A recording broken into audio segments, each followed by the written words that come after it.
All right, first and foremost, I want to give all praises, honor, and great glory to Yahweh, Bahashim, Yahweh Shai, Bahashim, Rachahakwadash.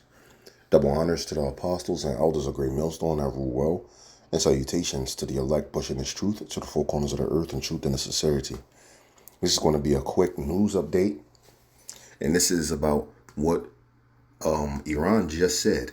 Now, the ceasefire that supposedly, the news is talking about and how fragile it is, whatever, it's a false ceasefire. It just came out that United States has been shooting missiles all night at Iran, and Iran has been shooting missiles at American bases. All right, and actually struck an American base in Kuwait as well. I also heard that they killed 5 American soldiers yesterday, but that's not what you're going to hear on the news, right?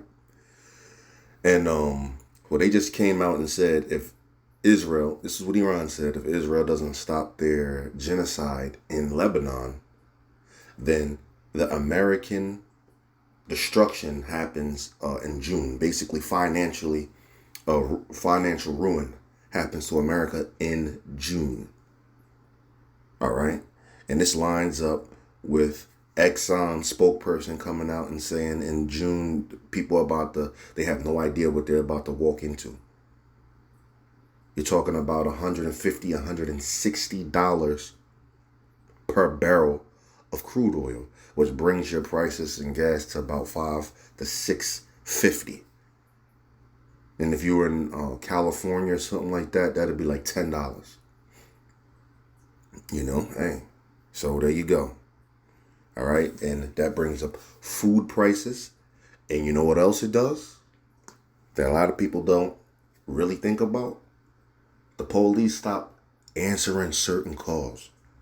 Yeah, I did some independent research about a day or two ago, asking ChatGPT and other AI, Google, whatever.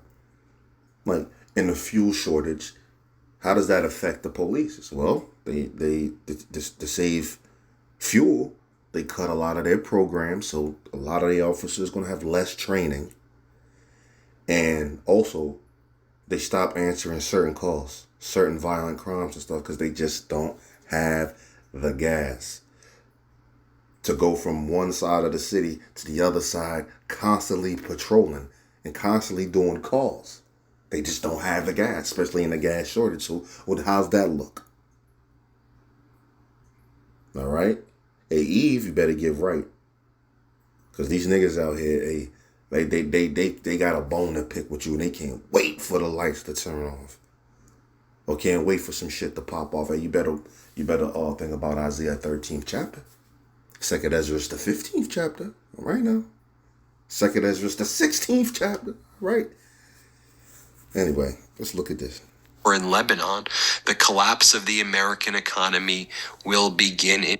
At the IRGC saying, if Netanyahu does not stop his genocidal war in Lebanon, the collapse of the American economy will begin in June. You see that? Right there. If Netanyahu does not stop his genocidal war in Lebanon, the collapse of the American economy will begin in June. Time is running out. And he says it again at the bottom. The collapse of the U.S. economy will begin in June. The clock is ticking. Well, it was prophesied that a famine will hit. And it's going to get so bad, niggas going to be eating each other. And women are going to be making deals. We're going to eat my child today. We're going to eat your child tomorrow. That's coming back. That's how bad it's going to get. We are here. We are here. And like the brother or elder, Amon Gabar, I just looked at one of his shorts, just like he was saying in his short.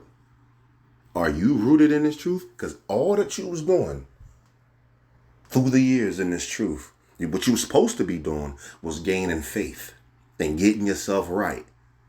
Because these times we're about to get into, Jacob's trouble, wisdom and knowledge is going to be the stability of these times now. All right.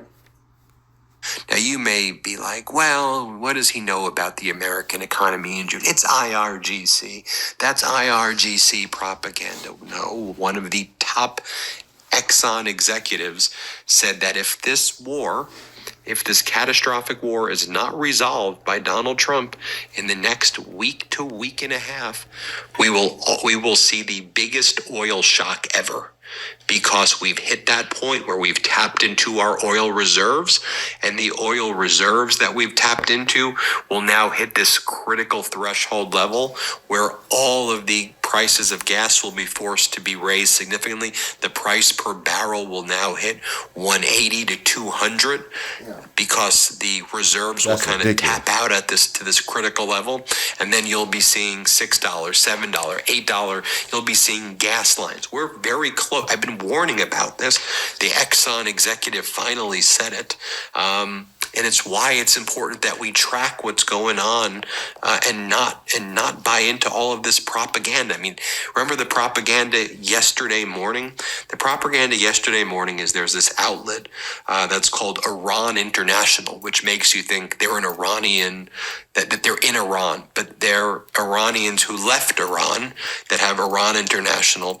And they did an article that said Iran's president, Pezeshkian, offers resignation, citing total takeover by the IRGC commanders. Well, you have to look into what Iran International is. It's an Iranian dissident. But yeah, I hope the point was made. This was a brief update on just